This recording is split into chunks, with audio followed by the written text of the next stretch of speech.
Thank you. Thank you.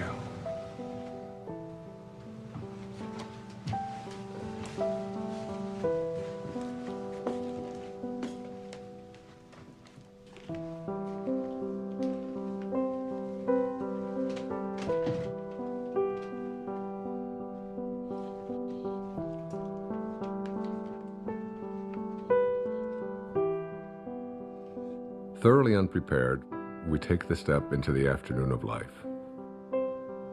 Worse still, we take this step with the false presupposition that our truths and our ideals will serve us as hitherto.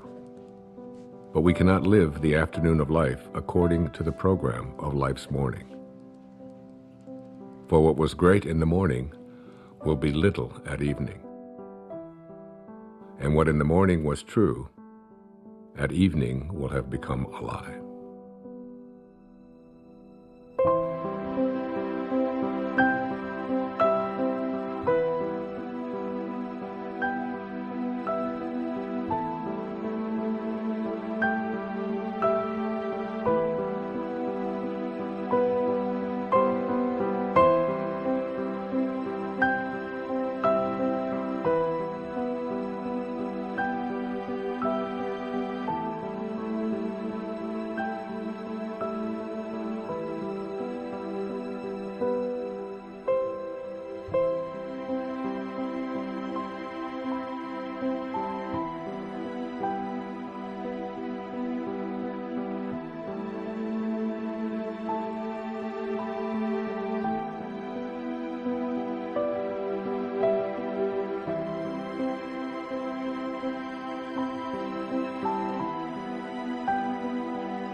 Got him looking on that one, too. They rotate up at the outside. The fence is just getting in the zone.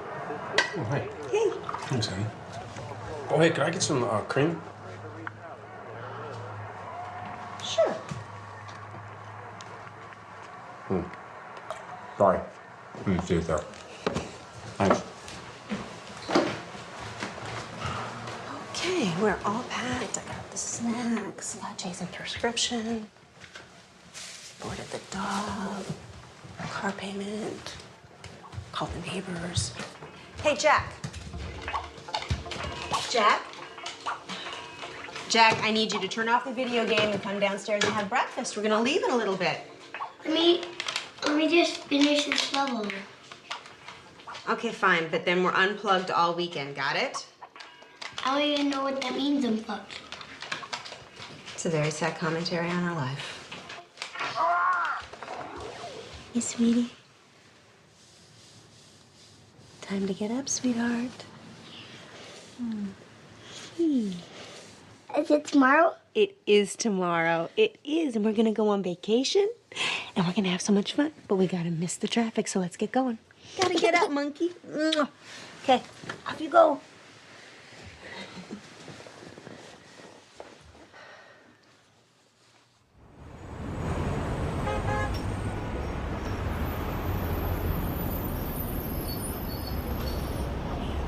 You're overreacting, Larry. I don't know what they can do. They can do a lot of damage to your image, Chad. Now listen, you have a brand to protect. More development can't afford lawsuits from environmental groups. This just isn't the right climate for that kind of stuff. What are you suggesting? I suggest you decide on some sort of compromise, or we'll be tied up in court, and you won't be able to start this project at all. You know, why didn't this come up when we did the impact report? I mean, for God's sake, we're talking about a tree. No, it's more than a tree. Chad, your pre-sales are already dropping, and now you're giving off the appearance of being insensitive. I am insensitive. It's a tree. You're paying me a lot of money for You know advice what, that you're not Larry, listening we'll to. talk about this later. No, wait a minute, Chad. You're Just- charging me Chad, by the please, minute. I'm hold on. hanging up now. Don't hang. What was that about? I'm 80% done with this subdivision. Why don't you just not build near the tree? Then I lose money and you don't get your bonus. I'm not reconfiguring an entire section of it because of a tree. Never mind then. Have you made a decision about the board meeting this weekend in Monterey? Wait, what is this about? The House of Hope and Promise. Ugh, next time someone asks me to be on one of these boards, shoot me. Hugh Johnson is on it, remember? I went to great lengths to get them to ask you to be on it. Yeah. If Hugh Johnson's on the board, I'd better be on the board. In case you've forgotten, the House of Hope rehabilitates homeless families. I have put all of the information in this file for you. You can catch up on their mission in the car on the way there. I know what their mission is. It's to give handouts to people who can't handle things themselves. You know what? I never got a handout, and I managed okay. I will call your publicist and get them to say something about your philanthropic work. Hey, actually, that's a good idea. That'll deflect from the whole tree issue. Always thinking.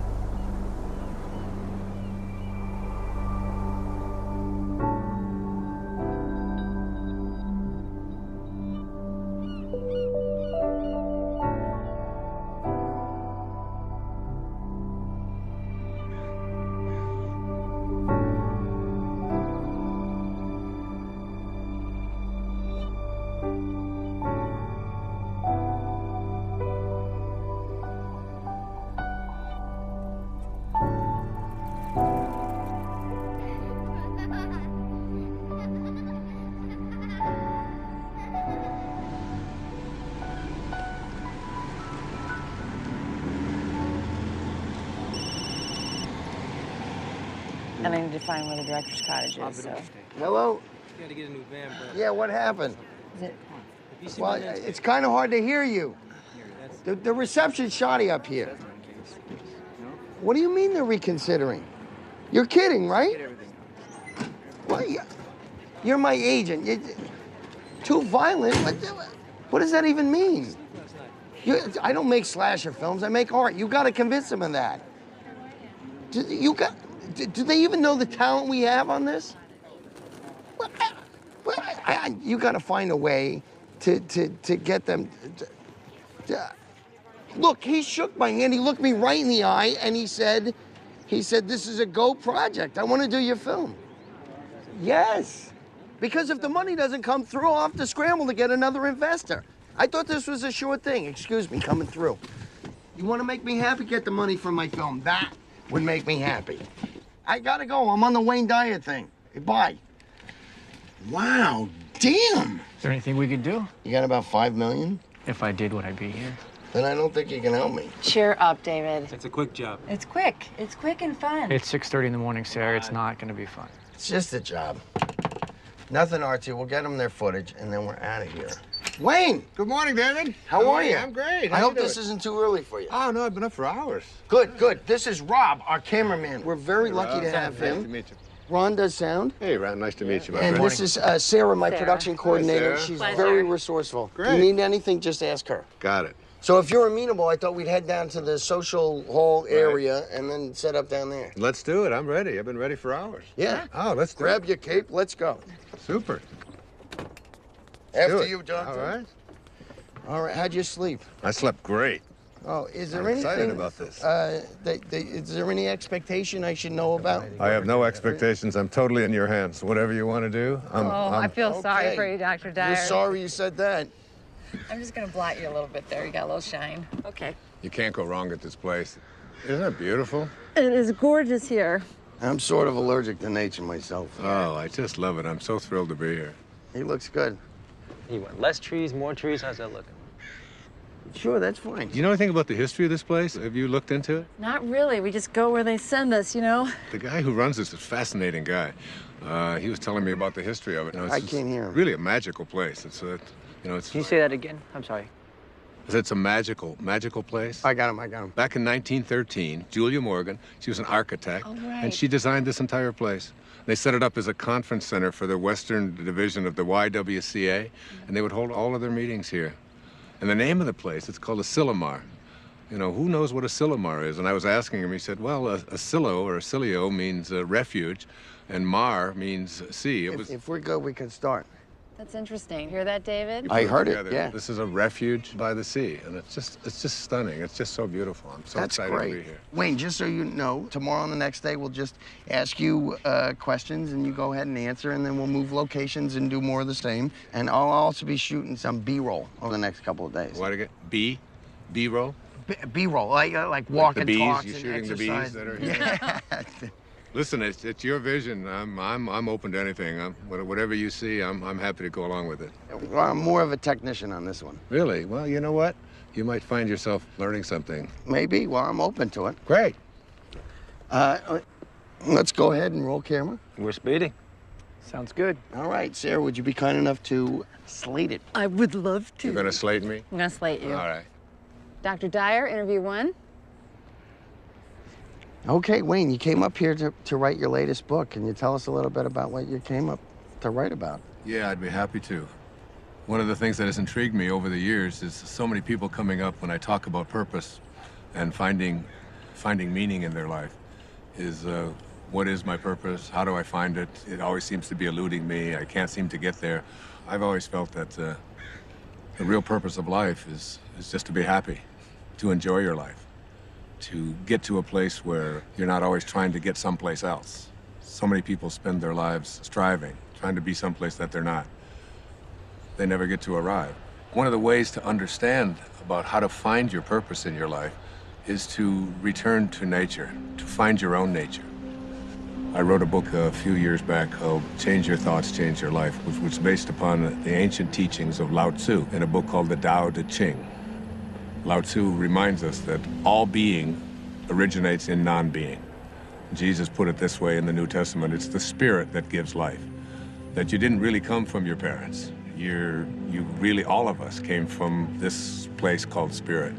And when you showed up here in this world, you showed up here from a tiny little drop of human protoplasm, a speck, if you will, and everything that was in that little speck that became you, everything that you needed was in that tiny little speck. One of the most important metaphors that I ever use is that the first 9 months of your life, from the moment of your conception until the moment of your birth, everything was being handled for you. There was nothing for you to do. You don't get consumed with the color your eyes are going to be or what your body is going to look like. It's all taken care of for you. You just surrender. I call it a future pull.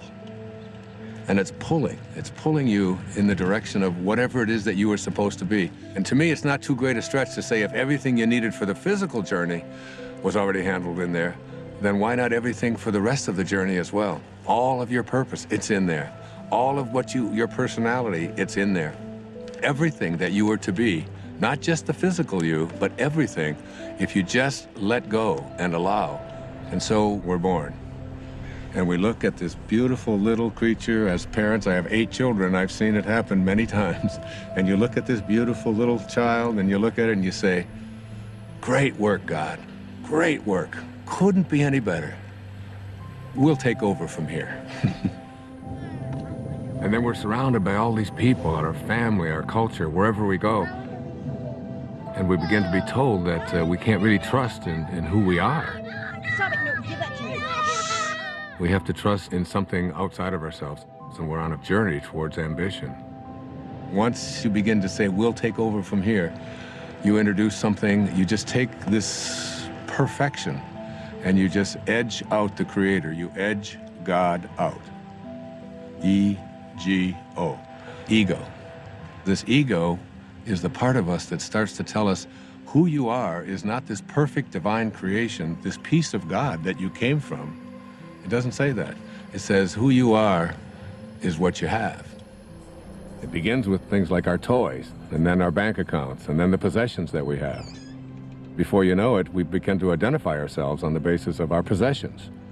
We begin to take on a set of beliefs about the more that I have, the more valuable I am as a person.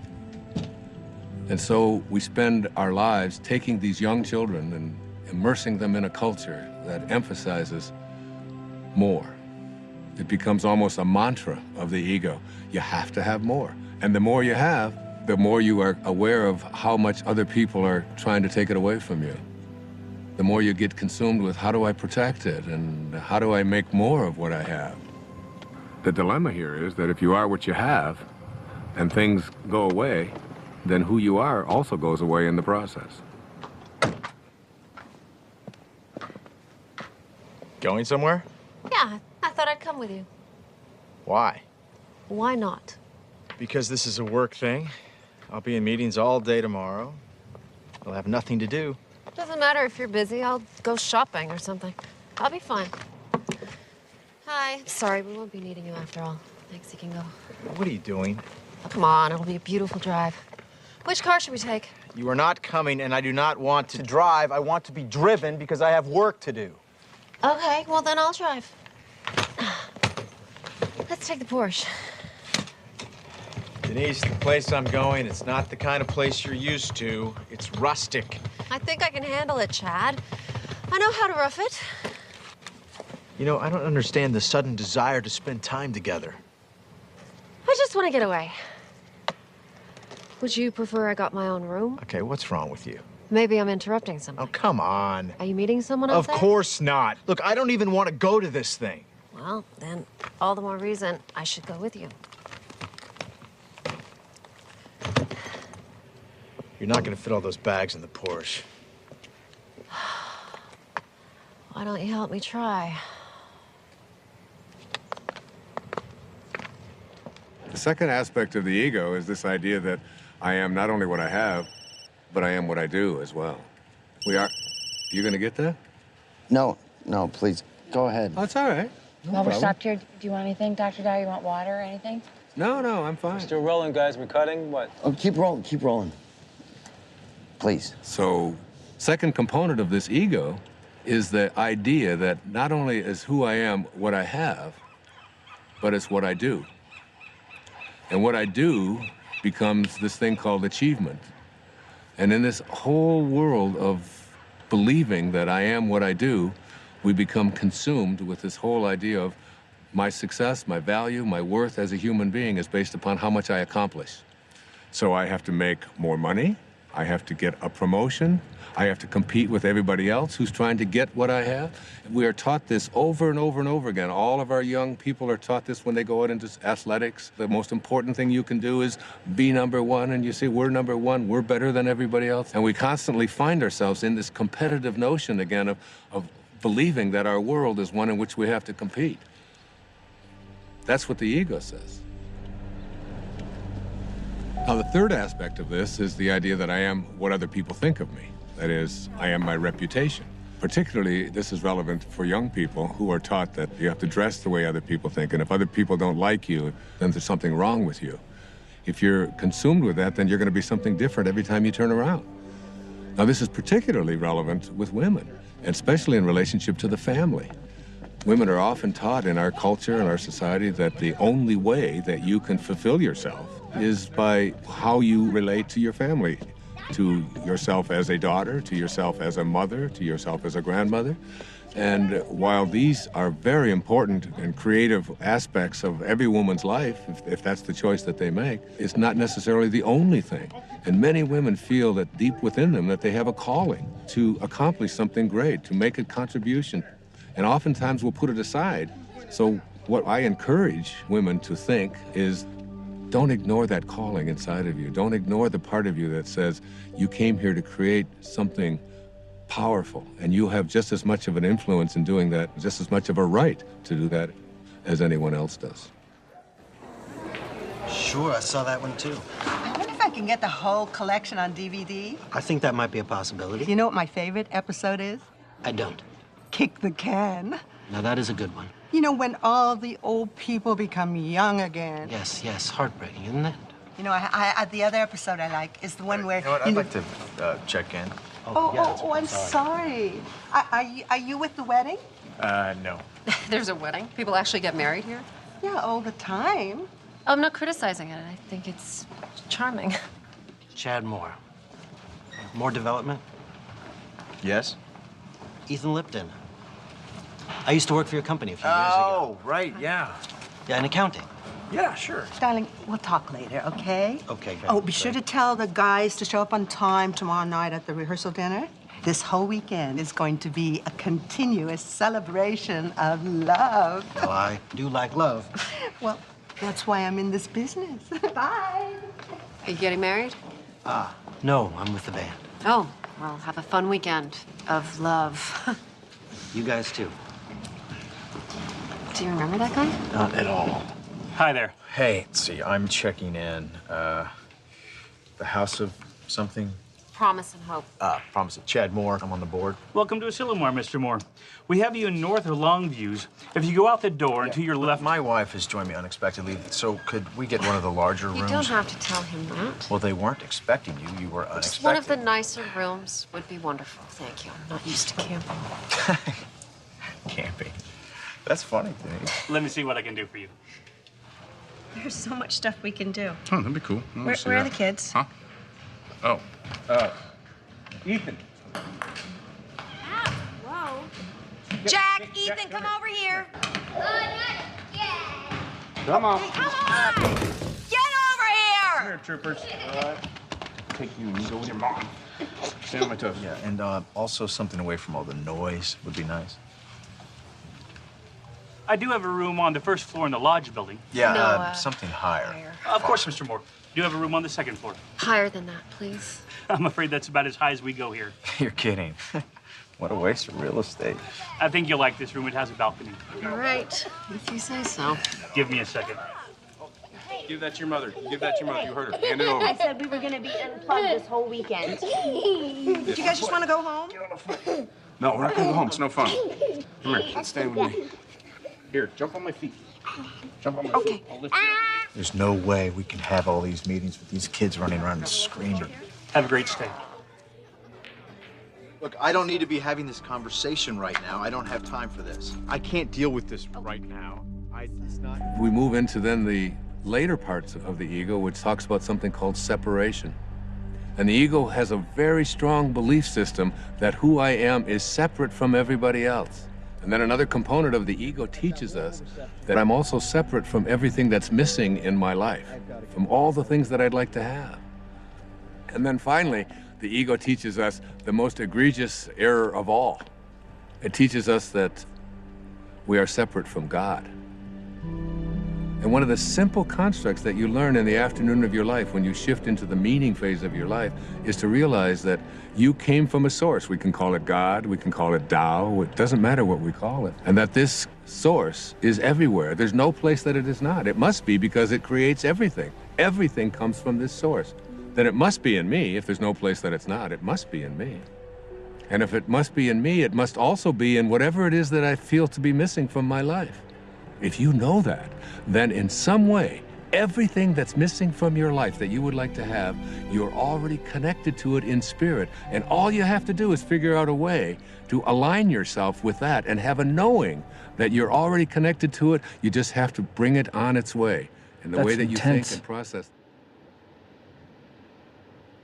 What, was that out loud? Yeah, you just said that out loud. Sorry. That's okay. Sorry, it is go intense. There's no question about it. It's very intense. Please continue. Okay. I was saying that as we move into the afternoon of our life, we take the same ego constructs that we learned in the morning of our life, which is all about competition, winning, being better than everybody else, and we try to apply these same constructs to the afternoon of our life. And what happens is we end up living a lie. For what was true in the morning, in the evening, has become a lie. The problem is we don't really know how to move into the meaning phase of our life. This is when we have to learn to go back to those first 9 months, from the moment of our conception until the moment of our birth. Lao Tzu speaks about this in the Tao Te Ching. Let yourself be lived by it. He says that the Tao does nothing. It's leaving nothing undone. This is where we have to get to a place where we can surrender and have a knowing that we're not alone and that we're going to be guided and that we have a nature and that we can trust in this nature. It's not something that we have to always be struggling with. It's not something we have to be in charge of. Literally, think about it. Let yourself be lived by it rather than you taking over. But as we move into the meaning phase of our life, what's happening is we begin to think about fulfilling a dharma, fulfilling a destiny, fulfilling something inside of us, a calling that only we can feel inside of us. No one else can tell you what that is. But if you feel it and you know it, winning and being ahead of other people takes a back seat to feeling fulfilled and living your life on purpose.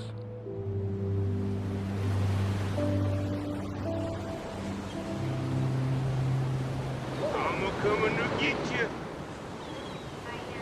No! Ethan! Don't throw sand!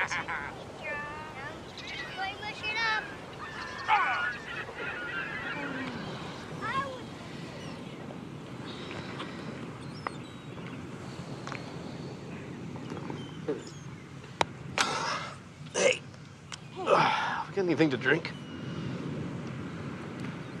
Juice box. Sure. I'm gonna go back and get some more sunscreen. Really? We got clouds. No, they can still get burned. Okay. You gonna walk back? Yeah, I'll be fast. Well, we can wrap it up here. No, no, look at them. They're having so much fun. I don't want to drag them away. I'll be right back. Okay.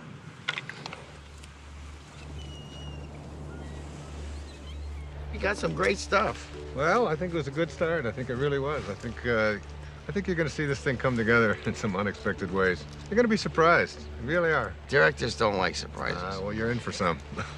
Great. I'll see you in the morning. I look forward to it. Thanks for everything. It was great. Thank you. Thank you, guys. Thanks for everything. Yeah. Thank you. You're welcome. You got See you your later. ride? Yep. Okay. See you tomorrow. Thank you.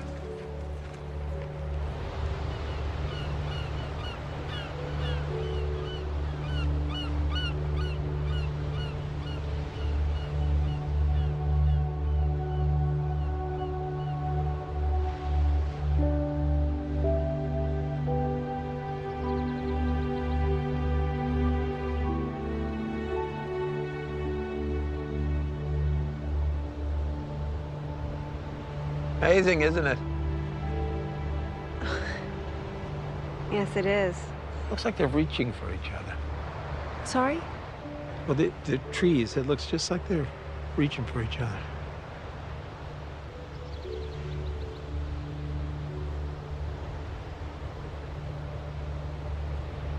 Yeah, you're right, it does. The whole place. It's like a different painting every day.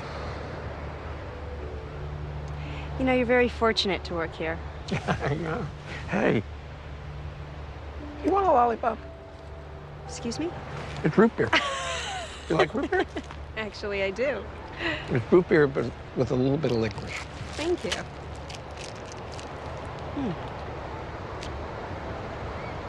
I like it.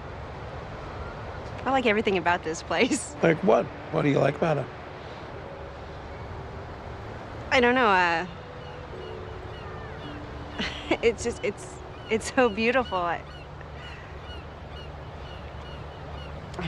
can't describe it. In words, yeah. I guess so. I mean, words versus images. Images? Pictures. No, don't do that either. I used to. When I was in college, I used to drive down to the beach and I'd sketch for hours. Oh well, doesn't matter anyway. Oh well.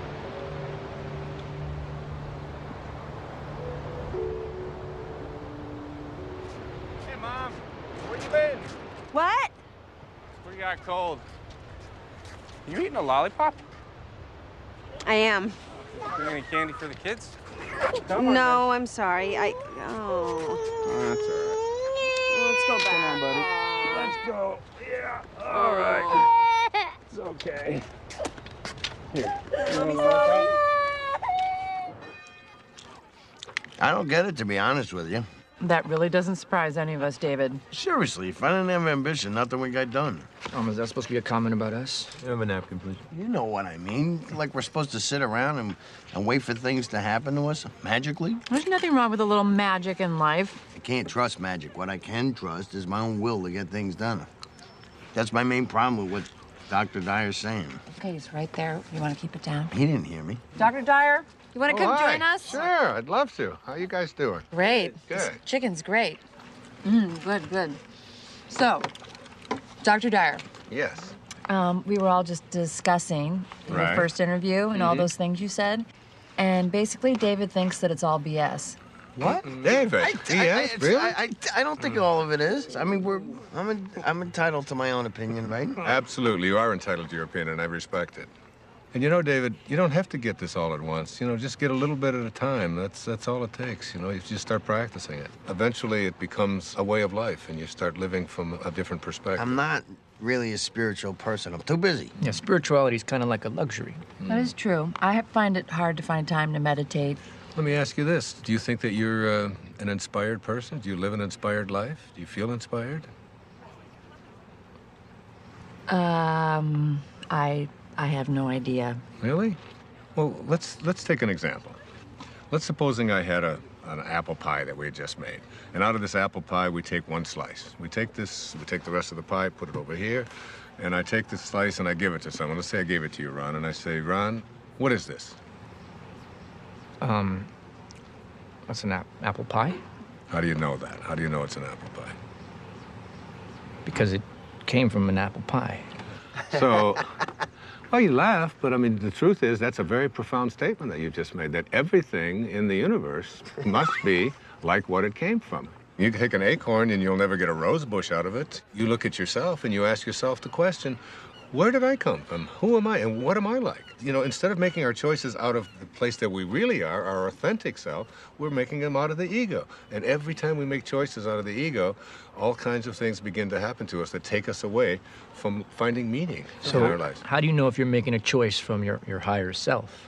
You gauge everything on the basis of how you feel. Are you stressed out? Are you anxious? Are you fearful? Are you angry? Do you feel good about yourself? Do you feel like you're on purpose? Do you feel like your life has any meaning?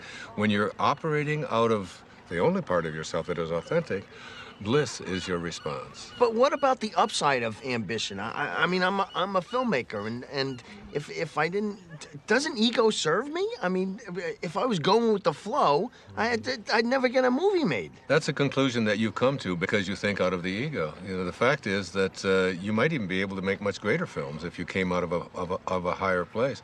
Imagine yourself as being able to live and work and do everything that you do from this place that, well, it's called Dharma. What's Dharma? Dharma is a spiritual principle that implies there is a purpose to our lives. Like an otter has a Dharma, a bird has a Dharma. Everything has a purpose. And when you find yourself living from that purpose, you have found your Dharma. Your Dharma is something that you will be living by. And rather than constantly using the ego, you will begin to say, this is what I'm here for. It's like, I call it a calling. It's like an inner calling. How do you know what your Dharma is? Like, what if you can't even find your Dharma? Yeah, I can't even find a date, let alone my Dharma. Well, your Dharma isn't anything you're ever going to find. Your Dharma is something that you're always connected to. It is your divine purpose. It is something that you are aligned with throughout your entire life. The ego has kept us away from it. Excuse me, I have to take this. This is what I'm talking about. I'm sorry to interrupt. How does this help me find a date exactly? You don't need to find a date. If you live what I'm talking about, you'll understand that everything will be perfect and everyone that comes into your life will come in on time perfectly. You're a divine creation of God. You're a spiritual being. You don't need anyone else to confirm that. I love that. It's true. Dr. Dyer said it was. It is true.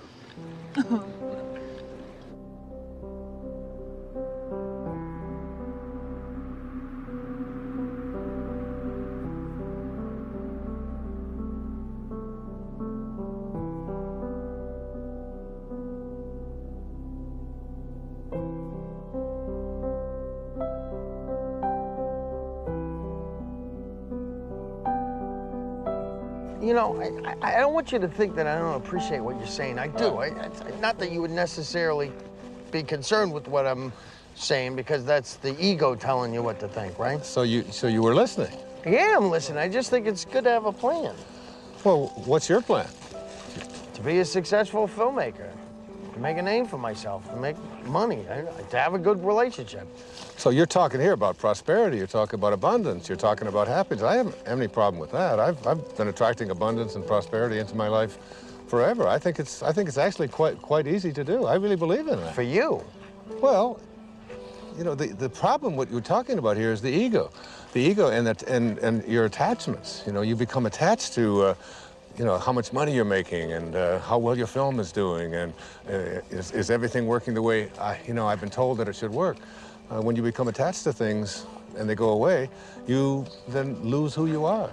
But it feels so much like survival. We're not talking about survival here. We're talking about a shift away from the morning of your life and having to do everything for external reasons and moving into a higher place in your life. Why don't we start with that tomorrow? How to make this shift? It's a good idea. You know, I tell my audiences all the time that if this is something new to you and you've never heard it before, There's a shift probably heading your way as well. Yeah. That's all I need. It could happen.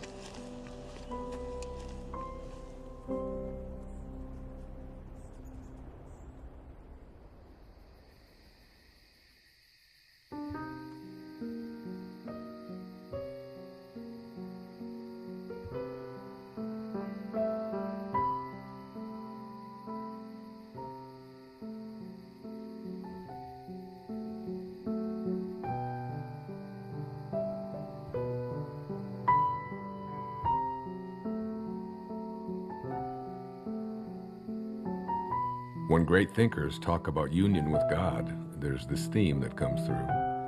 It's about being in silence. When everyone else is asleep and there are no distractions, when you feel yourself alone with Source, this is the time when you are closest to Source.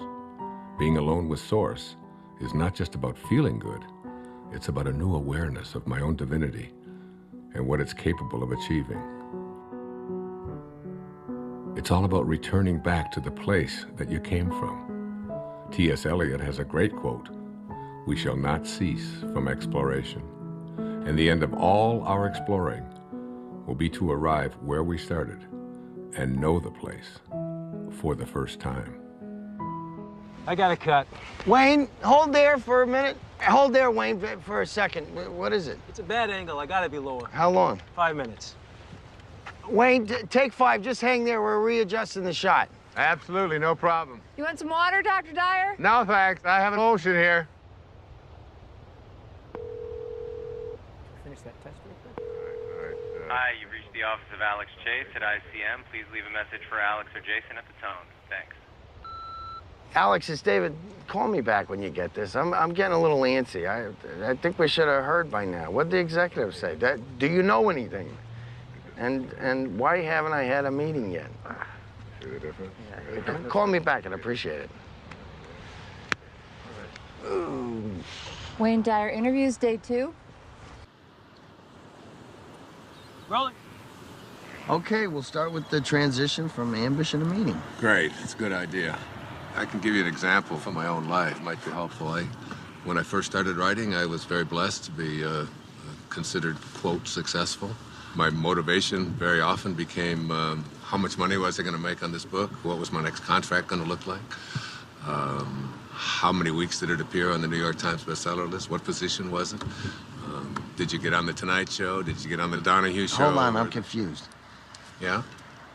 Yeah, if you were a success, who cares what was motivating you? Well, I guess you begin to change your definition of what it is that constitutes success. I mean, success can be identified in those terms, and there are other ways to look at it as well. But there's people listening to you. I mean, where would you be if you didn't initiate it? I mean, it got you started, right? I'm sorry to interrupt. Are we switching to a Q&A format? I'm just curious. Sorry. No, that's okay. It's a very normal question. It's a very common concern that people have. For myself, we talked about my writing, David, and yes, by all means, it was successful, but there was a part of me, inside of me, that said, there's something more for me. I was writing books about psychology, your erroneous zones, pulling your own strings, the sky's the limit. All of them were doing well. All of them were bestsellers. It was all, but inside of me, I was shifting.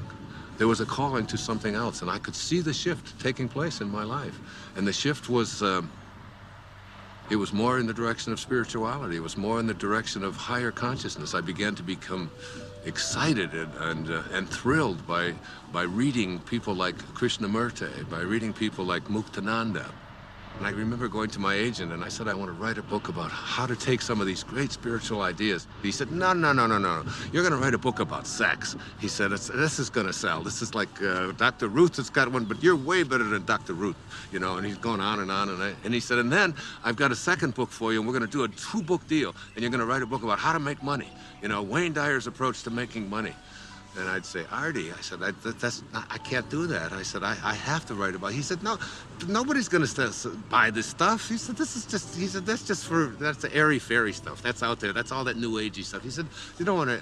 I said, but I have to write that. That's what I'm living. That's what I'm feeling. It's so exciting. And I remember submitting the proposal to him, and he said, all right, I'll send it in. And they reluctantly, they didn't give me much of an advance at all because they didn't even believe in it.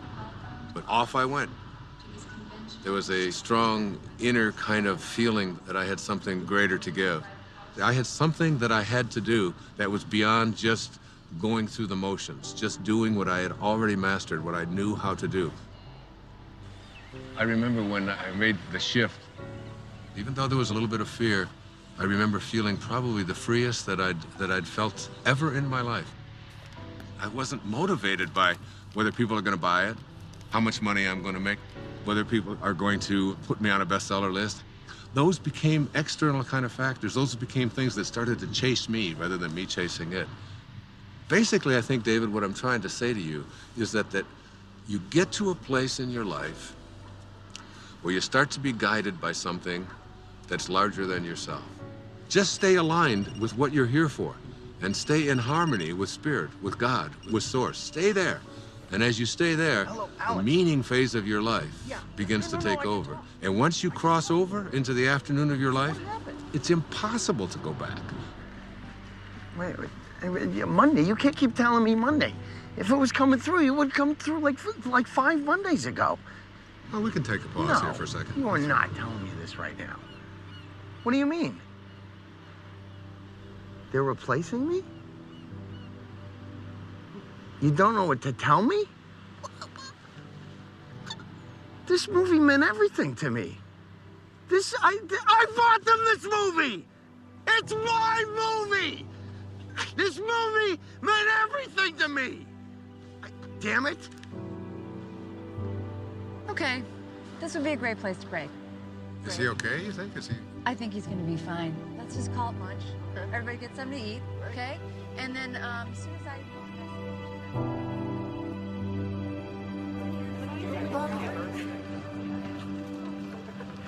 Lunch is 1.5 hour. If anybody is interested in the Marin County project, please. Hey, you up for a late game of golf? Oh, absolutely. Okay, I'll reserve it. Thanks. You know how long this meeting's gonna last after lunch? I don't really know. I think they're saving some of the big items until the end. Like what? Well, they're $1 million down in the San Francisco project. The contractor underbid, now they're over budget. You know what? Listen, you can catch me up on all that stuff this afternoon when we play golf. You're not coming back? Oh, no, I am. I'm gonna try. I just, got a lot of work to do. See you later. Okay.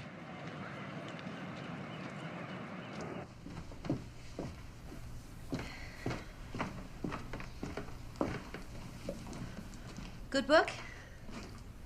Not bad. I'm sort of a slow reader, but it's being patient with me. You said you worked for my husband? A long time ago. I don't think he remembers me. Oh, I think he remembers you. Well, he let a bunch of us go all at once, because, you know, he needed to scale back. Sorry about that. Hey, it's okay, truly. It's one of the best things that ever happened to me. I needed to try some different things, pursue some other avenues. Like your music? Like my music, yeah. Well, it sounds like your story has a happy ending. Not yet, I hope. No. Don't rush me now. No, that's not what I meant. I meant you seem happy. Well. Hey, you know what? You and Chad ought to come to this party that we're playing at tonight.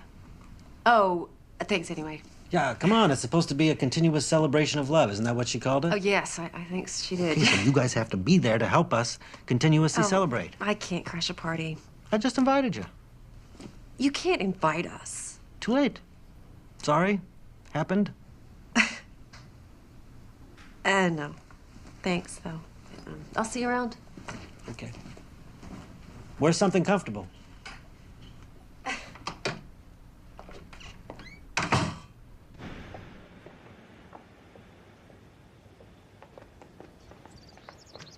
Denise. Denise. Hey, slow down. Stop! Oh, hi. Why didn't you stop? I didn't see you there.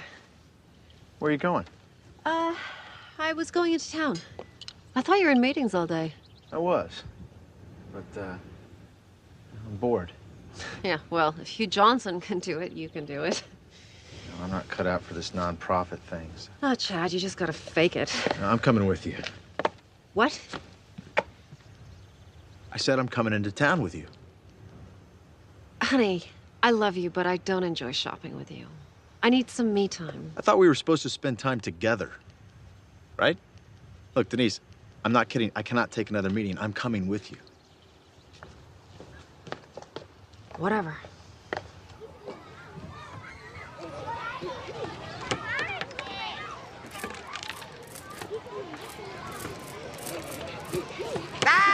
Hey! Guys!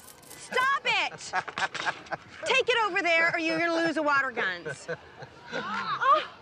Oh, they got you all wet. Oh, it's no big deal. It's just water. Water is soft. Don't give it another thought. It's great. I am so sorry. Don't be sorry. I've got 8 kids of my own. I've got grandchildren. You know, these things happen. Things get messy once in a while. It's fun. Well, thank you. That makes me feel a little bit better.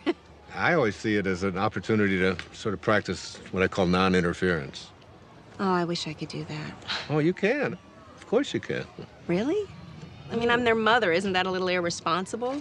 I don't see it as irresponsible at all. I think parenting is not about having children lean on you. It's about making leaning unnecessary. Yeah, they've got a compass. Let them follow their own compass. What would I do with myself if I wasn't interfering? Oh, I don't know. Do you ever think about music or art or something like that? How'd you know? Know what? Nothing. Thank you. It was really, really nice talking to you. Well, you too. God bless you. Namaste. Namaste. All right, guys, come on. Time for lunch. I don't want to eat. Me either. Before the ants eat them. Just come and eat when you're hungry.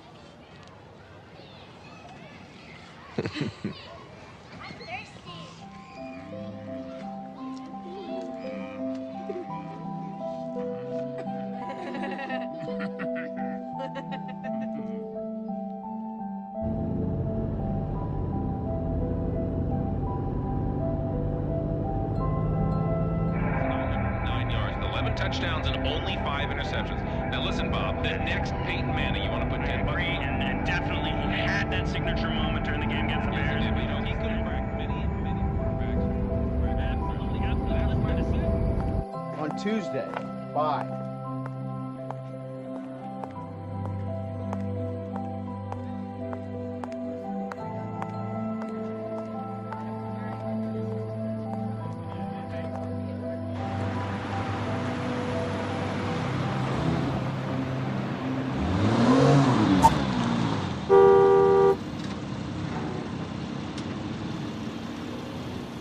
I think I'll return that dress.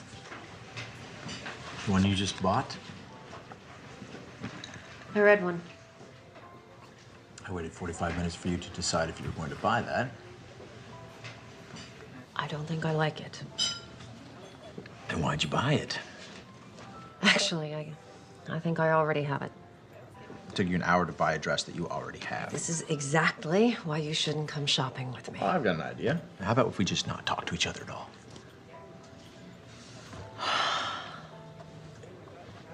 Jesus, Chad.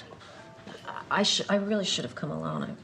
I've got a lot on my mind. You've got a lot on your mind. What could you possibly have on your mind? All right. I wasn't going to tell you this until tonight, but...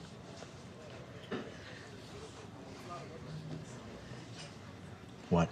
This weekend is a write-off for you, right? Because you're on the board of that charity. Right. You're about to have another write-off. What's that supposed to mean? Ugh, God, I'm trying to put this in a way you can relate to. Yeah, well, I'm not relating. I'm pregnant. What? You're joking. No, I'm not joking. I don't want kids. I know. I didn't either. But this just happened, and I thought, I don't know, maybe it's time for change. You know, that we should experience this thing that everyone says is so wonderful. You know, maybe it's time to stop being so selfish and start thinking about something other than... I want to be selfish. I like being selfish. I like our lives. We come and go when we want. We're happy. Oh, you think we're happy, Chad?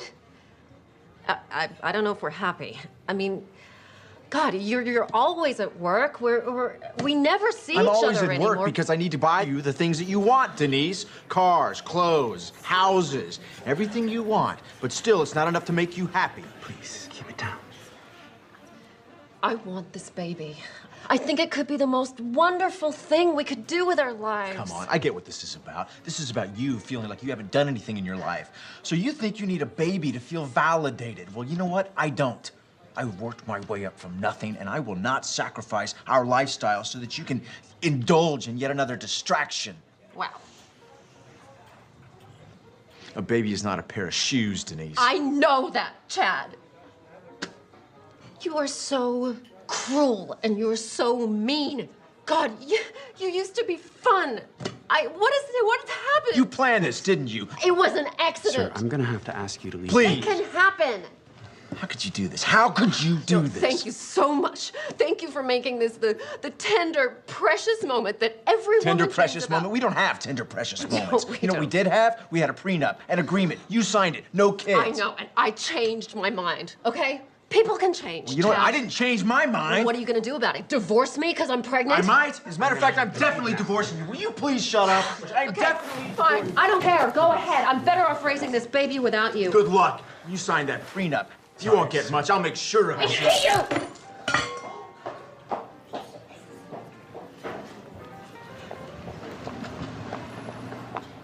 Sir. I'm fine. I still need I'm you. fine. Sir, I am still gonna have to ask you to leave. Oh, I'm leaving. Don't worry about paying. No, I am definitely paying for this meal. Please, sir, it's not necessary. Oh, she's got my wallet. Hey! You took my wallet, you kleptomaniac! You left it in the room, you moron! I'm calling my lawyer. I'm calling my lawyer right now. Oh, really? How are you gonna do that without your precious phone? Hey, come back here! Come back!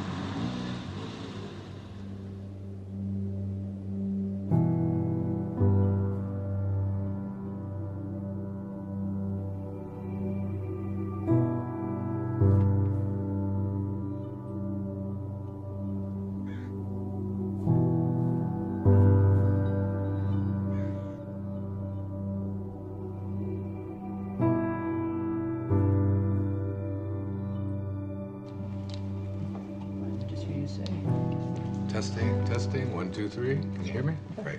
Okay. Dave. Nice of him being in the cold, Dave. huh? It is. You want to stay with the same frame size, right? Yeah, sure. Okay, guys. Ready. Okay. Crossing. Okay, Wayne, can you just shift your chair just a tiny... Sure. Thank you. Oh, perfect, perfect, Okay. perfect. Okay, so we good? We are good. All right. David. We're rolling. David? David, why don't we take it from where Wayne was talking about the shift? We can just continue from there. Sounds good to me. Okay, this shift, this movement from ambition to meaning, from the morning to the afternoon of your life, generally it's preceded by what we call a quantum moment. Sounds strange, perhaps, to use a term like that, but quantum moment really refers to the characteristics of what it is like when you have what Maslow called a peak experience. The first of these qualities, there's 4 of them. The first of them is that it's very vivid. The second quality or characteristic of these quantum moments is that it's a surprise. And the third characteristic of these quantum moments is that they are benevolent. They always feel good.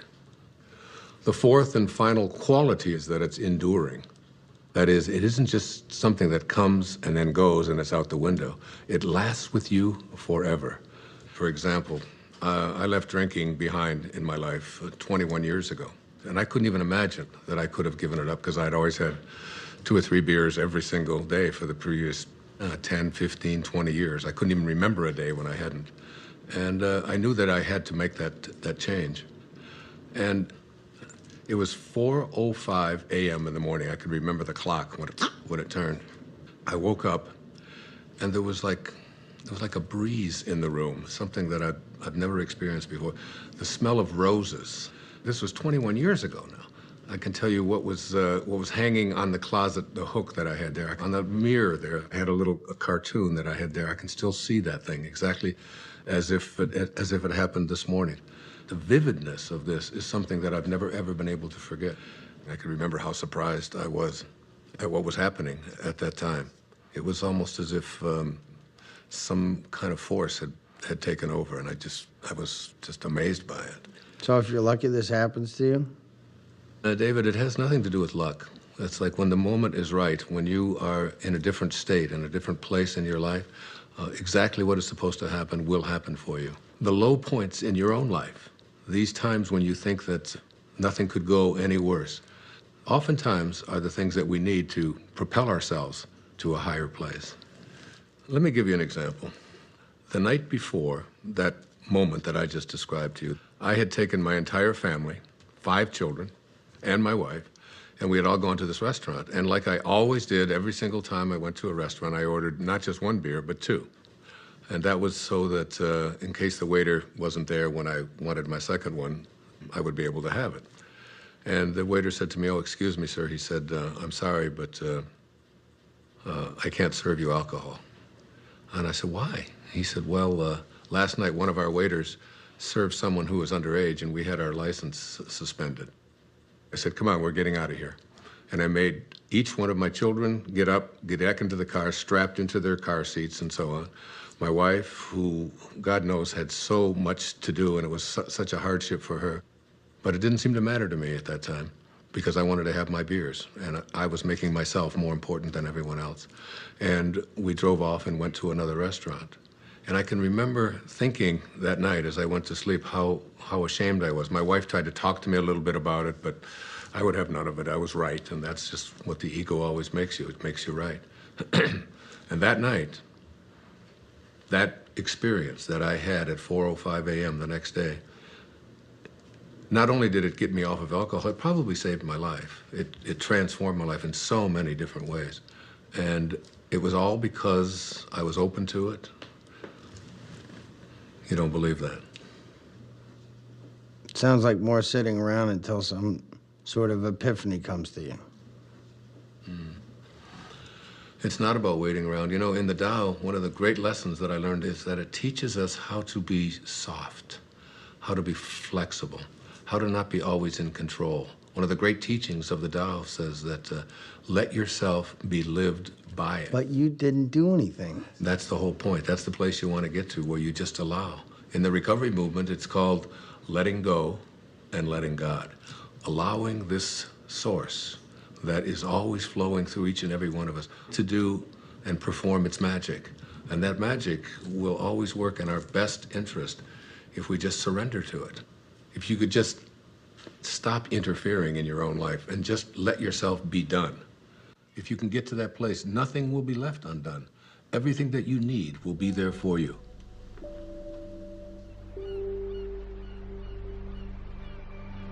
It's mysterious for most of us because we believe that we're the ones who have to do everything.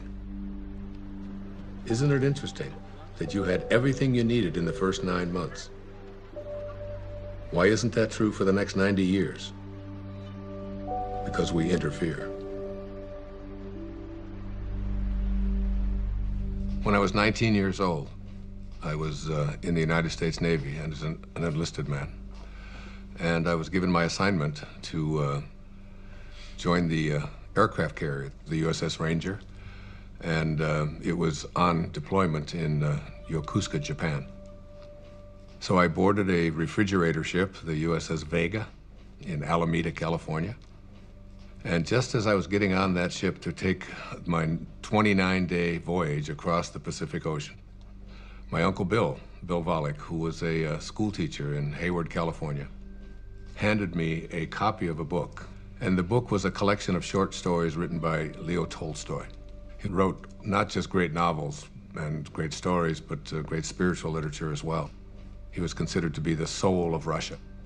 And the first story in this collection was called The Death of Ivan Ilyich. Now, Ivan Ilyich was a judge who lived in Moscow. One of the more important features of this story is his relationship to his wife, who he basically hated because he despised his work. And he felt that she had pressured him and pushed him into doing this, that it was a prestigious thing to do. And he was filled with internal rage and anger at what he had done. The title of the story kind of gives it away, The Death of Ivan Ilyich. You know he's going to die. Now, Ivan Ilyich was lying on his deathbed, and his wife is holding his hand, this woman that basically he despised for all of his life. And he looks up into her eyes, and his last words are, "What if my whole life has been wrong? and he died. I was very shaken and very moved by that. And I took out a pad of paper and I wrote a note to myself. And I said, "Dear Wayne, don't die with your music still in you." And I've lived that for my entire life. When you die, you will return to that source, and you will be in that space of love. But the Tao says that you don't have to die to get there. You can die to the ego and live from that space of perfect love while you're here. That vivid, surprising, benevolent, enduring quality that defines the quantum moment that leads us into the shift is really an indication that you're returning back to the source. You're beginning to live from the Tao. It's reconnecting with the field of intention. In Greek, the word enthusiasm breaks down to entheos-iasm, which means the God within. When you have passion, when you have enthusiasm for something inside of you, that's really God speaking to you and saying to you, don't get to the end of your life and have to be able to say what Ivan Illich said. What if my whole life has been wrong? I can't think of a greater tragedy than that.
Hey, Mom! What? What is it? Earth to Mom, where'd you go? I'm sorry. It's just... It's so beautiful. I was imagining how I'd paint these trees. You don't put paint on trees. Oh, no, honey. It's, like make a painting of it. You know, like you make a picture in school? Mom, you're not a painter. I haven't seen you paint anything. All right. Next one to that rock up there. Wiz, go! Go! Let's go get him. Let's go get him. Go, Wiz, come on! What did you do? I'm losing.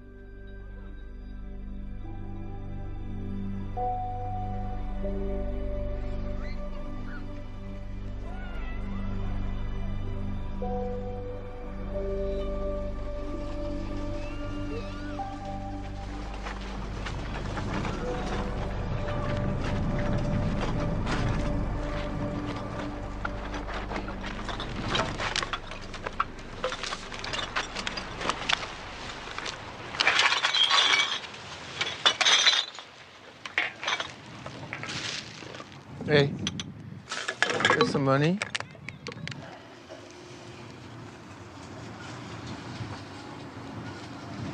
God bless you. What? I said, God bless you. Why would you say that? I didn't even give you any money.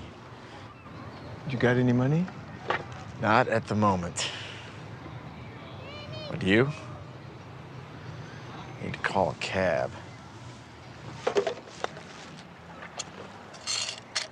Hey, here you go.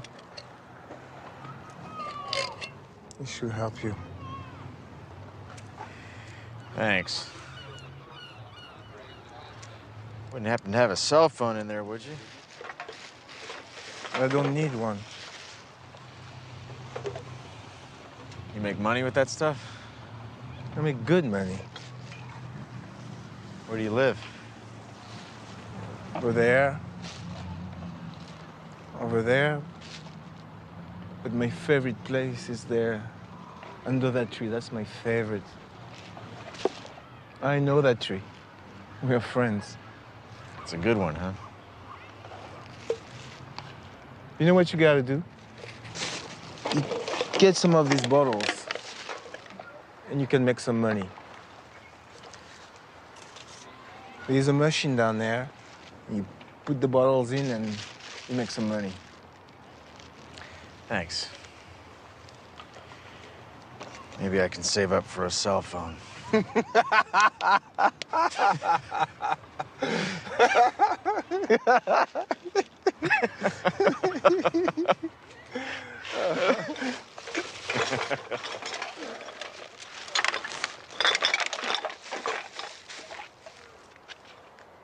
Hey. Do you have some money?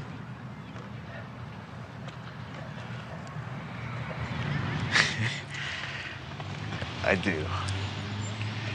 I have 6 pennies. God bless you.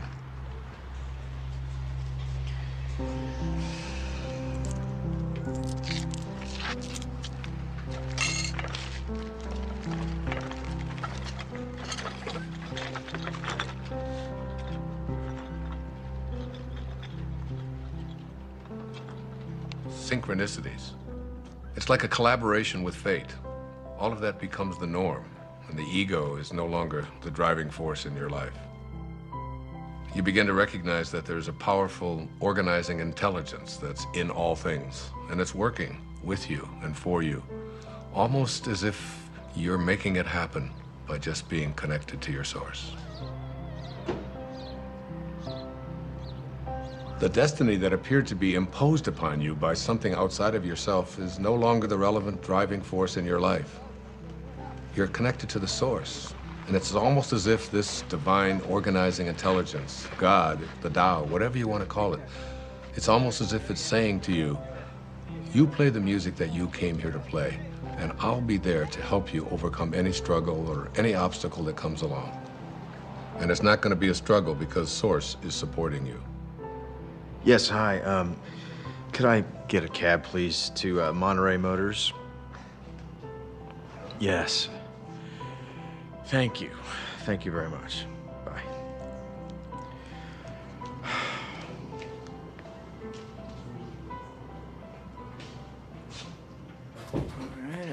I can't stop thinking about what you said about a destiny being imposed upon you.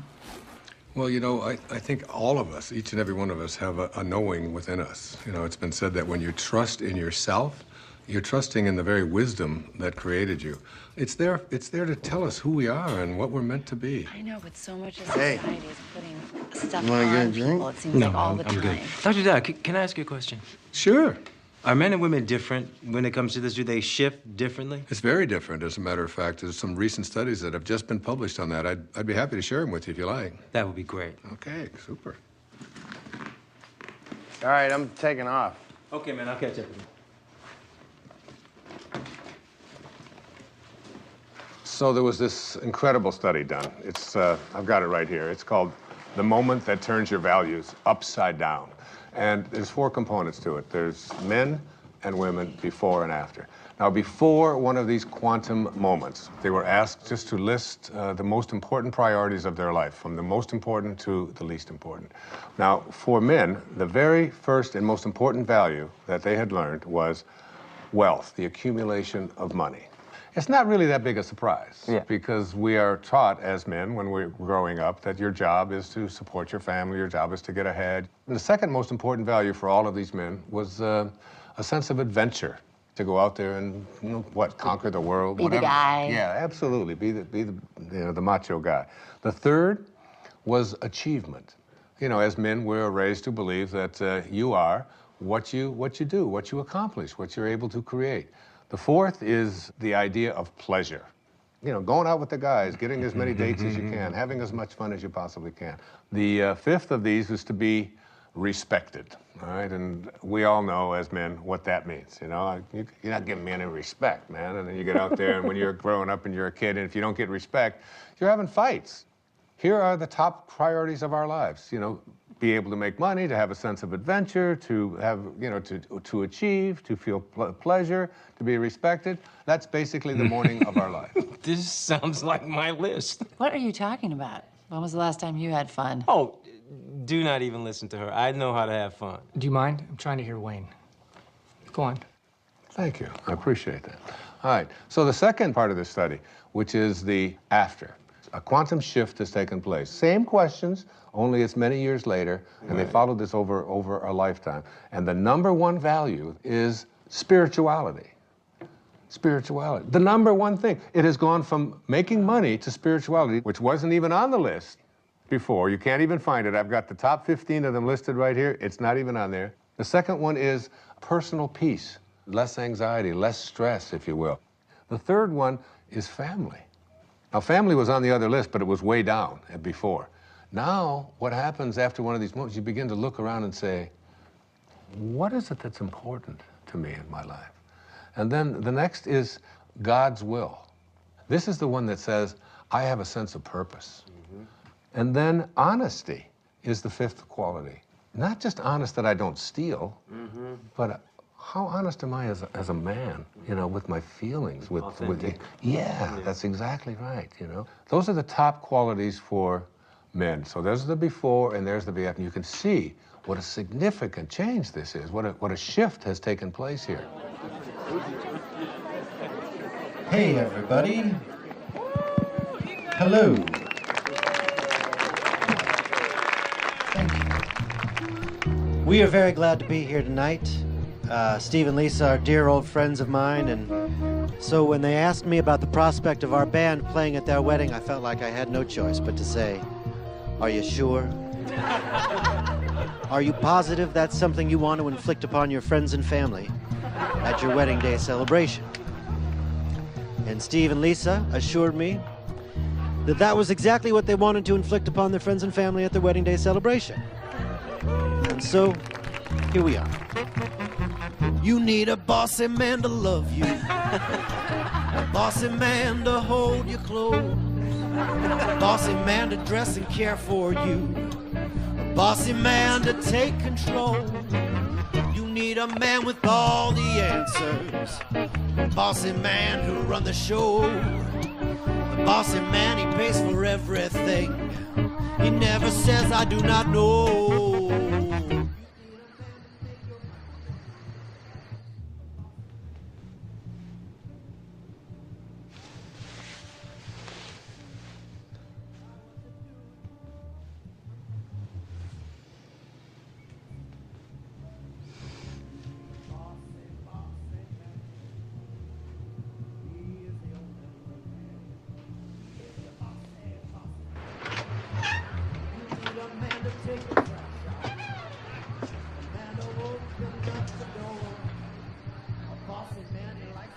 Okay.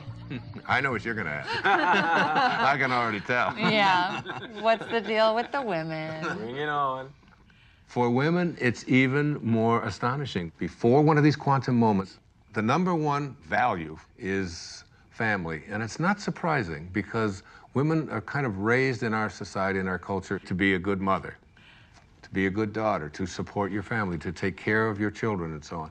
The second one, which may surprise you, was a sense of independence, of feeling as if I would like to feel independent. Women are very conflicted. Yeah, makes sense. The third was career. Now, very often, women never even felt that they had a right to go for a career because they were obligated to be taking care of their family. And this is not a put-down of that at all. What we're saying here is that there's something more. The fourth quality for women was fitting in, having to be like everybody else and so on. Yeah. And then finally, attractiveness.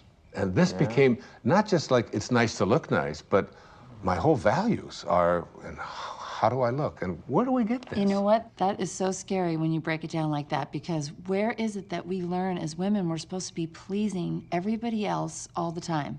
Well, go on the newsstand.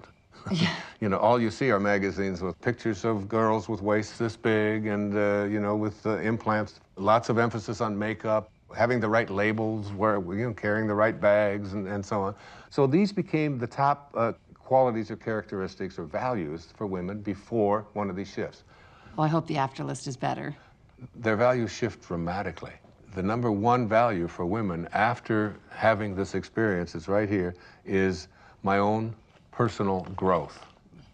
Now remember, before it was like taking care of everybody else, doing the right thing, fitting in, and now it's all of a sudden, how am I growing as a human being? How do I feel about myself? The second is a sense of self-esteem. Am I worth anything? How do I feel about myself? Am I a valuable human being? The third one is spirituality. My sense of my connectedness to something bigger and greater than myself.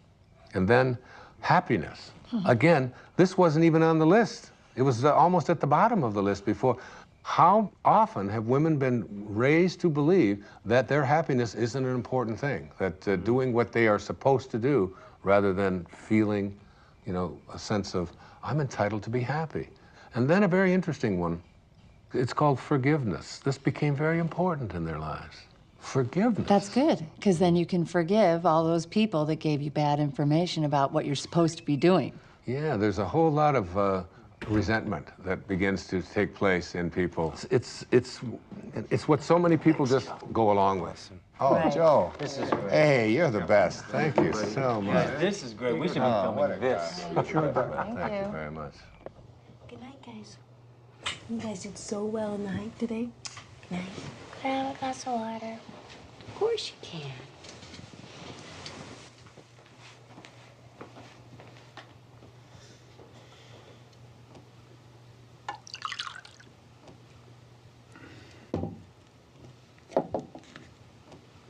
Jason, what's this?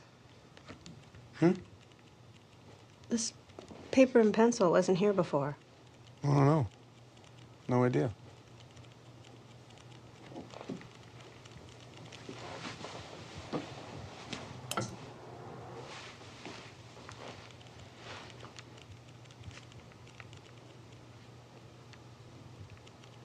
Hey, Jason?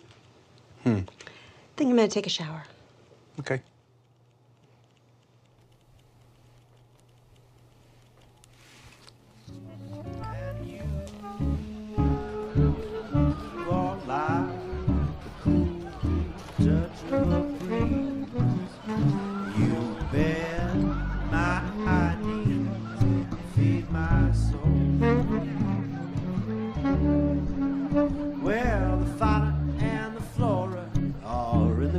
Store. Someone's getting rascally and spry. Fauna says to Flora, I really do adore ya. Flora says, I know, tell me why. You are like one hot spot in the sun after a long winter storm.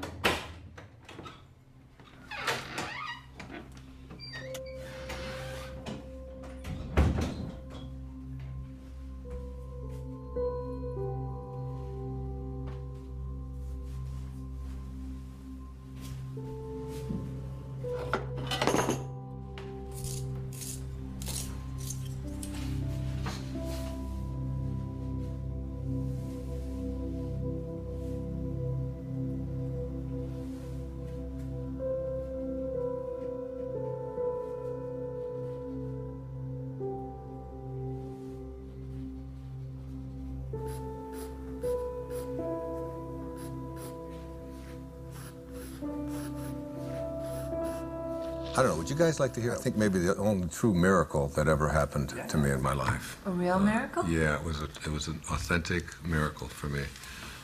It was a healing that took place that I still can't explain. So it was in the year 2000, and I had taken a group of 25 people on a spiritual tour to Assisi. I've made several visits there. In fact, I wrote an entire book called There's a Spiritual Solution to Every Problem, based upon the prayer of St. Francis.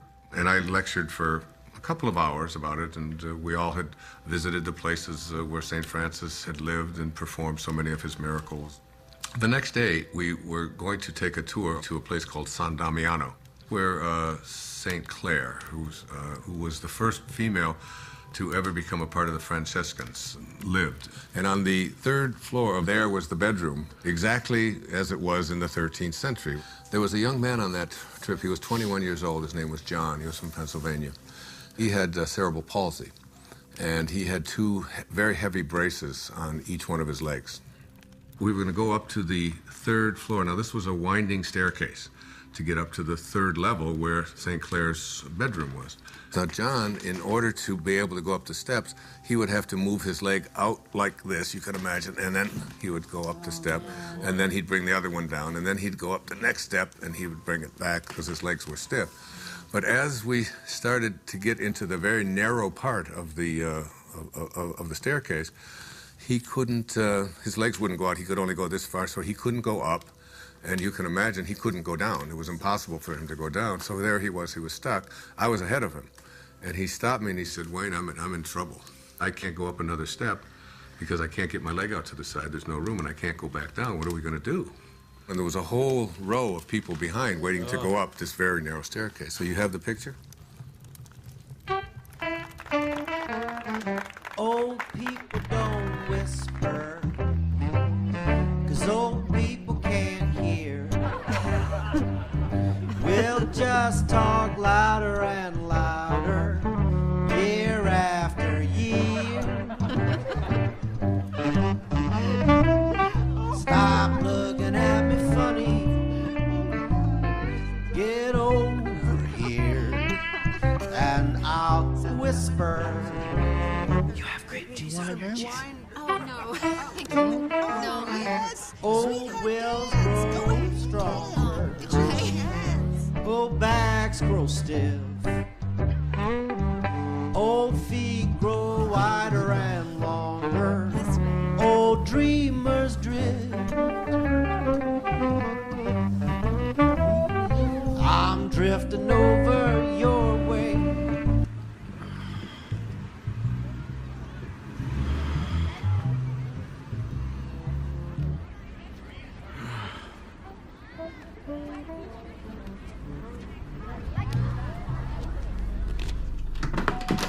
Denise?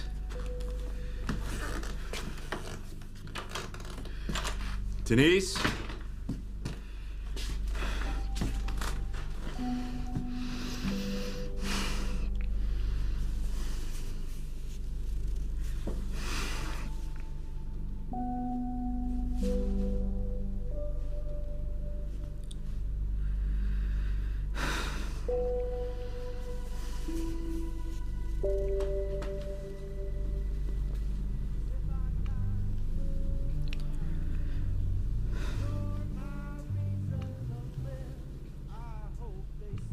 So I said to him, without even thinking, John, what I want you to do is just strap yourself on over my back and put your arms around my neck and just lean over and I will carry you up these steps. Now, what I haven't told you is that before we went on this trip, I had done some major damage to this right knee of mine, to a point where I had it examined by several orthopedic physicians, and I was told that there would come a time soon when I would have to have this knee replaced because it was down to bone on bone.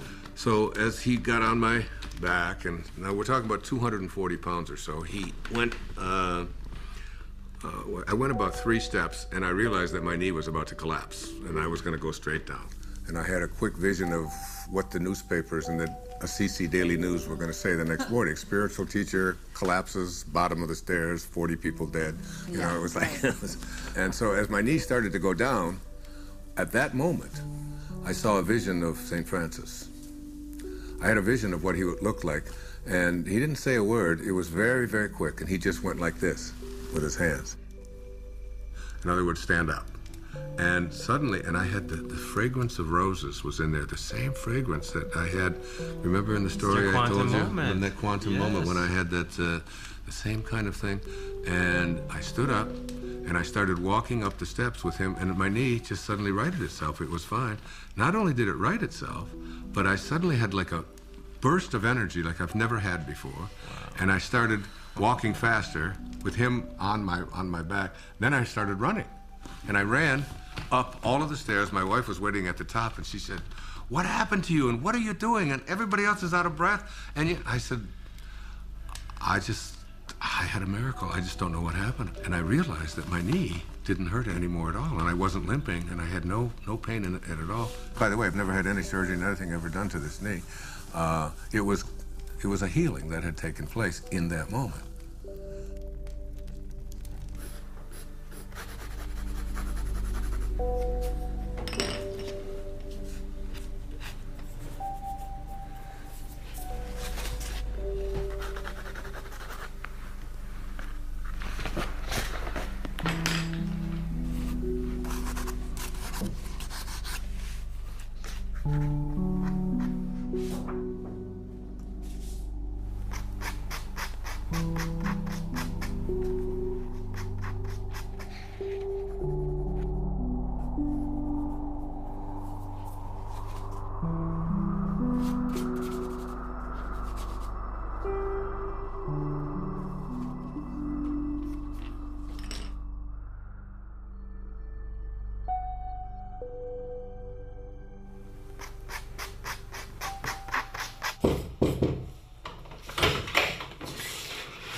Hey, you coming to bed?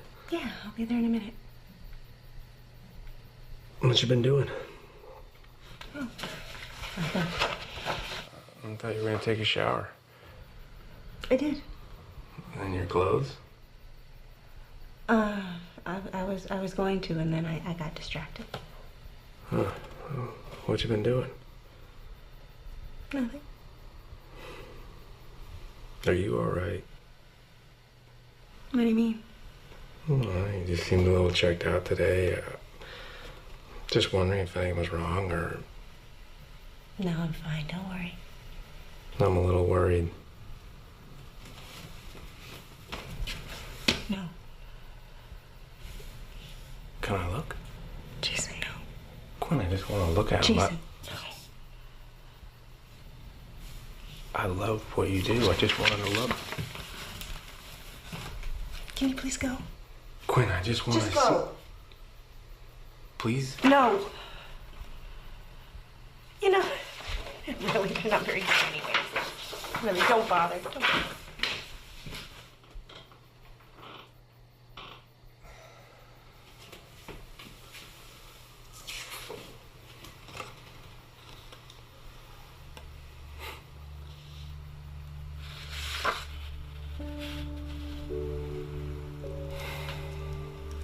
Later on, I started to talk about this miracle, but the thing that I did was, when people would ask me, why do you think it happened to you?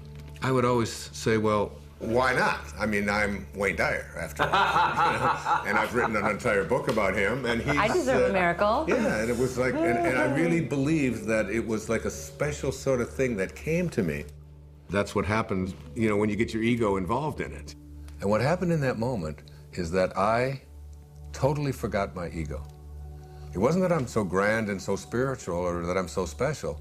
My instantaneous reaction to what John needed was to just reach out to him, and that's when the miracle occurred.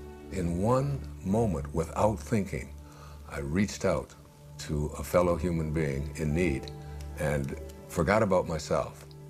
And it was almost as if the door opened, the teachers found me and said, here it is. The best way to have those doors open is to forget about yourself and to reach out and serve. It's always about serving.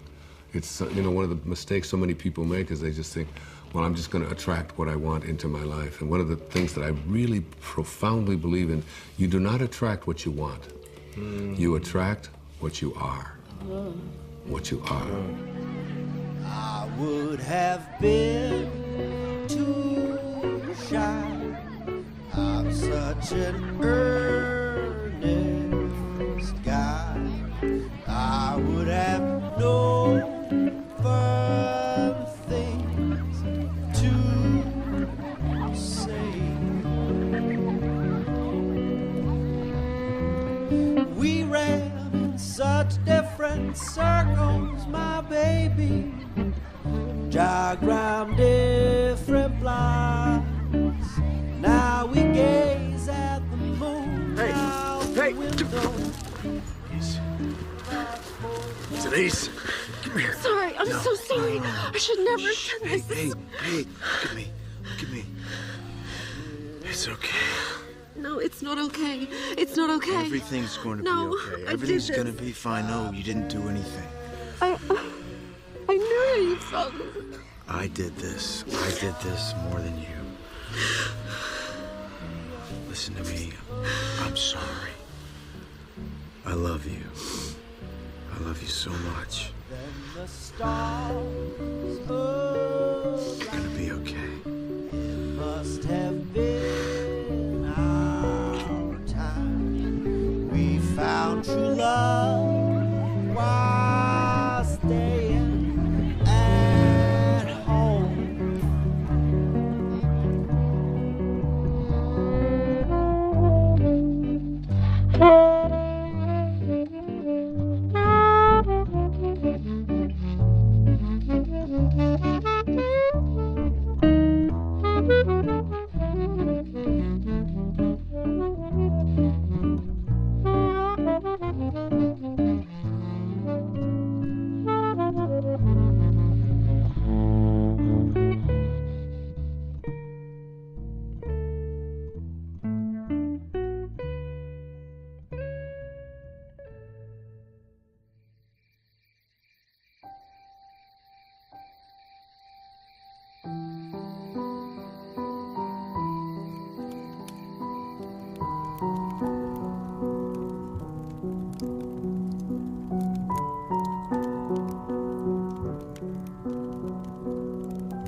Don't stop. That was great. Thank you. What brings you out so late? Or I should say so early. Just couldn't sleep. You having trouble with the filming? No, that's fine. Filming's easy. It's my business I can't handle. Hey, do you know chopsticks? I used to. Ha! Makes me think of being a kid. When I was idealistic. Back when I thought I'd make a name for myself. Oh, hey, don't say that. You have a name. More like a household name. More like Scorsese or Tarantino. Well, hang in there. Anything can happen. Why does it have to be so hard? One minute I have the funding to make my movie, the next I don't. Can't get the money without the talent, can't get the talent without the money. And then they pulled it all out from under me. I don't own it anymore. Seriously thinking career change. That's a good sign. What is? You're giving up. That's good. How do you figure? You can't force these things. Right. And again with the magic thing.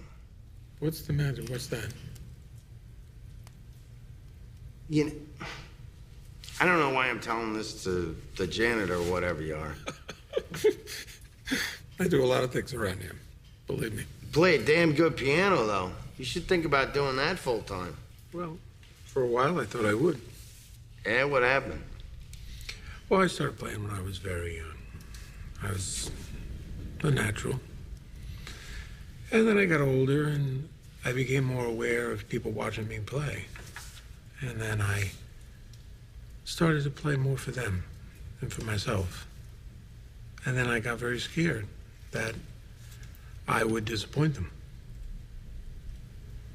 So I did. Did what? I disappointed everybody.